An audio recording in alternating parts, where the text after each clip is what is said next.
আসসালামু প্রিয় খামারি কৃষক ভাই বন্ধুরা, আপনাদের সবাইকে প্রীতি ও শুভেচ্ছা জানিয়ে শুরু করছি আজকের প্রতিবেদন। বন্ধুরা, আমরা এই মুহূর্তে দাঁড়িয়ে আছি একটি গারলের খামারে। এটি পাবনা জেলার চাটমোহর উপজেলার নিমাইচড়ায় অবস্থিত। আমাদের এদিকে গারলের খামার অনেক কম, তবে আমাদের অঞ্চলের মধ্যে এই খামারটি সবচেয়ে বড় একটি গারল খামার। এই খামারে প্রায় শতাধিক গারল রয়েছে। এই আলমাস ভাই শুরু করেছিলেন একদম স্বল্প পরিসরে, আজকে এই খামারটি এখন বড় একটা পরিসরে দাঁড়িয়েছে। তার এই খামার থেকে তিনি মূলত বাচ্চা উৎপাদন করছেন। আজকে আমরা দেখানোর চেষ্টা করব যে আসলে গারল পালনে কেমন লাভ রয়েছে, গারল পালন করতে গেলে একজন খামারির আসলে কিভাবে শুরু করা দরকার, গারলকে সাধারণত কিভাবে পালন করলে সবচেয়ে বেশি লাভ করা যায়, এই বিষয়গুলো আশা রাখি পুরো প্রতিবেদন জুড়ে আপনারা আমার সাথে থাকবেন। ভাই আসসালামু আলাইকুম। ওয়ালাইকুম আসসালাম। ভাই কেমন আছেন? আলহামদুলিল্লাহ ভালো আছি। আজকে আমরা উপস্থিত হয়েছি আপনার এই গারলের খামারে। তো এই যে গারল লালন পালন কতদিন যাবত? আলহামদুলিল্লাহ এটা আমার 5 বছর চলতেছে। 5 বছর। তো আপনাদের এই গারলের ঠিকানাটা, মানে আপনার অবস্থানটা কোথায় পড়েছে? আমার ঠিকানাটা গ্রাম নিমাইছড়া, চাটমোহর থানা, পাবনা। তো আপনি যে 5 বছর যাবত গারল লালন পালনের সাথে জড়িত, আসলে এই যে গারল লালন পালনে উদ্বুদ্ধ হলেন কিভাবে? গারল লালন পালনে আসলে আমি ফার্স্টে এই সেক্টরে মানে ছাগল পালতাম আর কি। তো ছাগল পালতাম তখন আমার 2018 সালের শেষের দিকে, 19-এর প্রথম দিকে, তখন আমি গারলের সাথে পরিচিত হই। আমি ঢাকাতে দেখছিলাম, দেখার পরে আমি দেখলাম যে ছাগল পালতেছি, এর পাশে আমি কয়েকটা গারল পালের দেখি। তখন আমি 19 সালের প্রথম দিকে আমি 5টা গারলের বাচ্চা নিই। বাচ্চা নিয়ে আমি দেখতে থাকি যে এগুলো আসলে কেমন। এটা কত বছর আগে? 5 বছর আগে? হ্যাঁ, ওই তো 19-এর প্রথমে। এটা নেওয়া ছিল কোথা থেকে? এটা আমি তখন আনছিলাম মেহেরপুর থেকে, শিশিরবার খামার থেকে আনছিলাম, মেহেরপুর। হ্যাঁ, তারপর এগুলো তখন মেহেরপুরেই বেশি পাওয়া যেত, এখন তো অনেক জায়গায় পাওয়া যায়। তো এইভাবে গারলটা শুরু করা আর কি।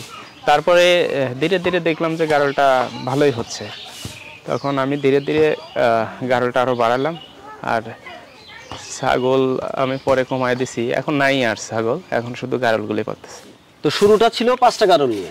হ্যাঁ, একেবারে শুরুতে 5টা নিয়েছি। পরবর্তী থেকে আবার কিনেছিলেন? হ্যাঁ, পরবর্তীতে আবার কিনছি। তো পরবর্তীতে ওই যে 5টা নিয়ে প্রায় 1 বছর তো দেখলাম। তারপরে ধীরে আবার পরবর্তী 2 বছরে আমি 2 দফা কিনে 32টার মতো আমার কেনা ছিল, সব মিলা ওই 2 বছরে আর কি। পরবর্তীতে আমার এখানে প্রোডাকশন হয়েছে, আর আমি তো এই কয়েক বছরে বিক্রি করছি, অনেক বিক্রি করছেন? হ্যাঁ, রিসেন্টলি ফেব্রুয়ারি থেকে এ পর্যন্ত আমি মোটামুটি 6-7 লাখ টাকার বিক্রি। 6-7 লাখ টাকা। তো আপনার এখন এই বিক্রি করার পরেও গারল আছে কতগুলো খামারে? আমার এখন ছোট বড় দিয়ে আছে 85টার মতো। 85টার মতো। গারল তো আসলে প্রোডাকশনের দিক থেকে খুব কম বাচ্চা দেয় ছাগলের তুলনায়। আচ্ছা, এটা আমি একটু ক্লিয়ার করি। বাচ্চা দেওয়ার এটা হচ্ছে কি, এরা আপনি বাচ্চা পাবেন এট এ টাইম 1-2টা, একটার হার বেশি থাকে, এটা গেল এক। আর বাচ্চা এরা সাধারণত আপনার 7 মাস পর পর বাচ্চা দেয়, 14 মাসে 2বার পাবেন। দেশি ছাগল যেমন ব্ল্যাক বেঙ্গল বা দেশিগুলো 6 মাসে, বা দেশি বেড়াগুলো 6 মাসে 2বার বাচ্চা দেয়, কিন্তু এরা দেখা যাচ্ছে 14 মাসে 2বার বাচ্চা দেয়। কিন্তু এরা বাচ্চা যেগুলো দেয়, বাচ্চার বাত ওয়েট থাকে, আমি ওজন করে দেখছি, হওয়ার পরে 3 কেজি ওজন থাকে। আর এটার কারণে দেখা যায় কি, এদের গ্রোথটা ভালো থাকে। আচ্ছা, ঠিক আছে। তো আপনার এইগুলো কি হচ্ছে অরিজিনাল গারল? হ্যাঁ, এগুলো আমাদের দেশে যে এগুলো পাওয়া যায়, এগুলোই মোটামুটি অরিজিনাল হিসেবে পাওয়া যায়। আচ্ছা আচ্ছা। এইখানে এই যে 85টার মাঝে পাঠা রেখেছেন কতগুলো? ও, এখানে 85 ছোট বড় দিয়ে আর কি। আপনার লাগা পাঠি আছে 45টার মতো, 45টার জন্য 2টা পাঠা রাখছে। 2টা পাঠা রেখেছি। তো যে বিষয়গুলো আসি, আমি যতটুকু জানি ছাগল পালনের চাইতে গারল পালন একটু সহজ, কারণ এদেরকে যে কোনো পরিবেশেই পালন করা যায়। এটা আসলে কতটুকু মানে বাস্তব? হ্যাঁ, এটা আপনি যেটা বলছেন এটা ঠিক। এটা সহজ বলতে একে ম্যানেজমেন্ট করা সহজ। ম্যানেজমেন্ট করা সহজ বলতে কি, আপনি যদি মনে করেন যে আপনি 100টা গারল মাঠে নিয়ে যায় চড়াবেন, আপনি একা নিয়ে যেতে পারবেন। এরা দলবদ্ধ থাকে, দলবদ্ধভাবে যায়। কিন্তু অন্য সবগুলো এটা করা কঠিন। ভেড়া প্রজাতিটা এটা এইভাবে যায়, এটা গেল এক। আর দ্বিতীয়ত খাবারের ক্ষেত্রে এ সব ধরনের খাবার খায়, সেক্ষেত্রে আপনি দেখবেন যে এটা খাচ্ছে ওটা খাচ্ছে না, এই ধরনের প্রবলেমের নাই। সবুজ হলে সব ধরনের খাবারই খাচ্ছে, ঠিক আছে। এইটা আবার ম্যানেজমেন্টের ক্ষেত্রে দেখা যায় যে আপনার শীতের সময় এর কিন্তু কোনো প্রবলেম নেই, এভাবে থাকছে। আর ছাগল হলে মাছার উপর খড়টার অনেক কিছু দিতে হচ্ছে, আর এর ক্ষেত্রে দেখা যাচ্ছে যে এভাবেই সে আপনি শীতের সময় পালন করতে পারতেছেন। আবার দেখা যাচ্ছে আষাঢ় মাস বা শ্রাবণ মাসে প্রচুর বৃষ্টি হচ্ছে, অনেক সময় ছাগল ভেজা ঘাস খাইতে চায় না, এ তো ভেজা ঘাস কাটে এনে দিবেন সেটাও খাবে, ইভেন যদি ওই বৃষ্টির মধ্যে মাঠে নিয়ে যায় চড়ান তাও খাবে। এইসব কারণে গারলটা আসলে ম্যানেজমেন্ট করা একটু সহজ। আচ্ছা আচ্ছা। তো মোটামুটি আপনি এখন কিভাবে পালন করছেন, এগুলো কি ধরনের খাবার দিচ্ছেন? আমি মাঠে কম নেই, আমার দেখা যায় যে এই যে দেখতেছেন দুটো শেড আছে, এই পাশে একটা এই পাশে একটা, এরা এই পাশে থাকে আর ওইগুলো ওই পাশে যায়। আর দিনের মধ্যে দেখা যায় খাওয়া দাওয়া শেষে এইখানেই থাকে, এইখানে ছেড়ে দেওয়া থাকে। আর খাবারের ক্ষেত্রে আমি ঘাস চাষ করি বাইরে, আমি দেখা যায় যে 3-4 রকমের ঘাস করি, যেমন গ্যামা করি, জার্মান ঘাস করি, নেপিয়ার করি, পাসং করি। এগুলো কেটে নিয়ে এসে ওই যে খড়কাটা ঘাস কাটা মেশিন আছে, ছোট ছোট করে কেটে এদের খাওয়াই। আর এর সঙ্গে কিছু হালকা দানাদার দেই, যেমন মনে করেন ধানের চিটে পাউডার করি, একটা রেশিও বলি, ধানের চিটে পাউডার যদি আমি 5 কেজি দিই, এর সঙ্গে হয়তো 1.5 কেজি ডালের ভুসি, 1.5 কেজি গমের ভুসি, আর 2 কেজি হয়তো বাদামের খোল দিলাম, আর লবণ দিয়ে খের ছোট ছোট করে কেটে একসাথে মাখায় খাওয়াই। তাতে আপনার এই গারলগুলোর পিছনে যেহেতু ঘাসটা আপনার নিজের উৎপাদিত, আপনার তো ঘাস কিনতে হচ্ছে না, শুধু দানাদার খাবারটা কিনতে হচ্ছে, তাতে 85টা গারলের পিছনে পার ডে খরচ কেমন এই দানাদারের পিছনে? এইটা 85টার পিছনে দানাদারের খরচ এখানে আপনার যেটা হয় মাসে আমি মোটামুটি করি, তো সেই ক্ষেত্রে দেখা যায় দানাদারের যে এটা আছে আমার শুধু দানাদারের পিছনে 10,000 টাকার মতো। তাতে প্রতি মাসে আপনার এই গারলের পিছনে 10,000 টাকার মতো দানাদারের ঘাস বাদে, এটা তো আপনার নিজের উৎপাদন। এটা মনে করেন আমার তো এখন 85 আছে, 80 থেকে 110টা বা 20টা এই রেঞ্জের মধ্যেই খরচ হয়। তাই? হ্যাঁ। তো মোটামুটি এখন আপনি যে মানে বাসায় রেখে যে পালন করছেন, এখানে আপনি তো ঘাস খাওয়াচ্ছেন, কিন্তু এটা কি সারা বছরই করেন নাকি মাঠেও নিয়ে যান? মাঠে নেই, মাঠে যখন এই যে এখন দেখতেছেন ধান আছে মাঠে ফাঁকা হলে পারে যদি নেওয়ার মতো স্কোপ যখন থাকে তখন মাঠে নেই।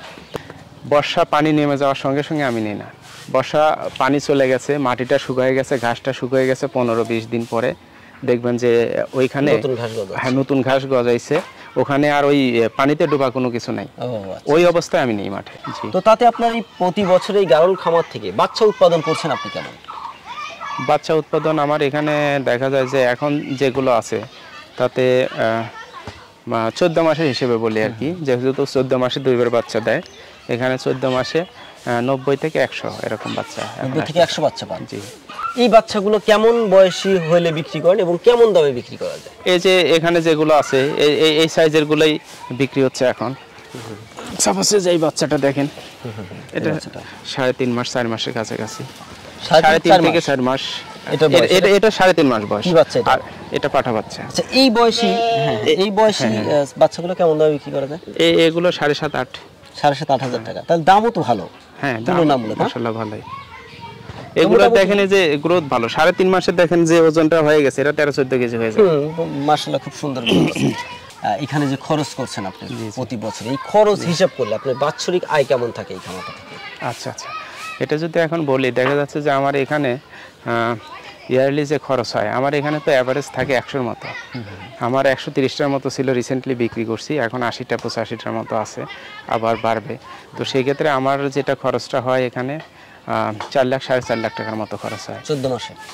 হ্যাঁ, 14 মাসে 4.5 লাখ টাকার মতো খরচ হয়। এটা খরচ হয় আপনার, আমার একজন লোক রাখা আছে, তার পিছনে আমার 1.5 লাখ টাকা খরচ হয়। আচ্ছা, দেন ওই যে দানাদারের পিছনে 10,000 টাকার মতো প্রতি মাসে খরচ হয়। জমি আমি লিজ নেই, ঘাস করি, এগুলো দিয়ে প্রায় আমার খরচ হয় 1-1.5 লাখ টাকার মতো। সবকিছু মিলে আমি হিসাব করে দেখছি যে 4.5 লাখ টাকার মতো আমার বছরে না 14 মাসে? 14 মাসে। আর এখান থেকে যেটা রিটার্নের বিষয়টা, ওই বাচ্চা অ্যাভারেজে দেখা যায় যে আমার বাচ্চা যেটা আসে 90 থেকে আপনার এলাকায় 100, ওইখান থেকে দেখা যায় যে আমার হয়তো সবগুলো দেখা যাচ্ছে ওখান থেকে আপনার 6, 6.5 বা 7-এর মতো এটা ইনকাম থাকে। এর পাশাপাশি আমি কিছু হয়তো পাঠা রাখি, কিছু পাঠা ছিল, বিক্রি হয়ে গেছে। মা বলতে কি, ওই যে আমি কিছু খাসি বানা রাখি, কিছু পাঠা রাখি কুরবানি বা এরকম সিজনের সময়। ওইটাতে দেখা যায় যে আমার হয়তো বছরে যদি 10টা রাখি 1.5-2 লাখ টাকা চলে আসে। এটাতে এক্সট্রা, এটা তো হিসাব নেই। তো এরকম দেখা যায় যে হয়তো 7-8 লাখ টাকার মতো ইয়ারলি এখানে আছে, 4.5 থেকে 5-এর মতো খরচ হয়। তো আলমাস ভাই, এখানে ঝুঁকিটা কেমন রয়েছে এই বিষয়টা আমরা একটু জানতে চাচ্ছি। এখানে ঝুঁকির ক্ষেত্রে আমি 5 বছরের মধ্যে পাল্টাছি, আল্লাহর রহমতে এখন কোনো আমি মেজর ঝুঁকিতে পড়ি নাই। ভাইরাল কোনো ডিজিজের এরকম এত পড়ি নাই। ভাইরাল ডিজিজের ক্ষেত্রে আমি যেমন পিপিআর, খুরা রোগ এগুলোর হলাকা ভ্যাকসিন করে থাকি 6 মাস পর পর, আর কৃমির ডোজটা 4 মাস পর পর দিই। এই 3টে জিনিস হলাকা মেনটেন করতে হবে। আপনি যেমন করেন পিপিআর, খুরা রোগের ভ্যাকসিন, আর হলাকা আপনার এই কৃমির ডোজটা। এরা কিন্তু সব ধরনের খাবার খায়, তো কৃমিটা এফেক্ট করে বেশি। তো এইগুলো মেনটেন করলে, আর যদি দেখা যায় যে সঠিক পরিচর্যার মধ্যে রাখা যায়, পরিষ্কার পরিচ্ছন্ন রাখা যায়, এর অসুখ বিসুখ খুব কম হয়। তো আলমাস ভাই, আমরা যেটা জানি যে ছাগল এবং ভেড়ার জন্য সবচেয়ে গুরুত্বপূর্ণ বিষয় হচ্ছে তার বাসস্থান। বাসস্থান যদি সঠিক থাকে, এখানে রোগ বালাইও কম হয়। আপনি এই ঘরটা কিভাবে করেছেন বা কিভাবে করা দরকার? আসলে এখন আপনি যদি আধুনিকভাবে করতে চান ছাগল বা এই গারল এদের জন্য, তাহলে দেখা যাচ্ছে যে মাছা সিস্টেম, এটাই হলো আধুনিক সিস্টেম। মাছা সিস্টেম দেখা যাচ্ছে মাটি থেকে অ্যাটলিস্ট 2.5 ফিট উপরে যখন আপনি মাছা করে দিবেন, এই যেরকম মাছা করে দেওয়ার কারণে কি হচ্ছে, এখানে যে গোবরের মানে ছাগলের যে গোবর বা যেটা লাগা পেশাব, এগুলো কিন্তু সঙ্গে সঙ্গে নিচে চলে যাচ্ছে। চলে যাওয়ার কারণে পেশাব পায়খানা কিন্তু ওর গায়ে লাগতেছে না, ও একটা ভালো পরিবেশে থাকতেছে।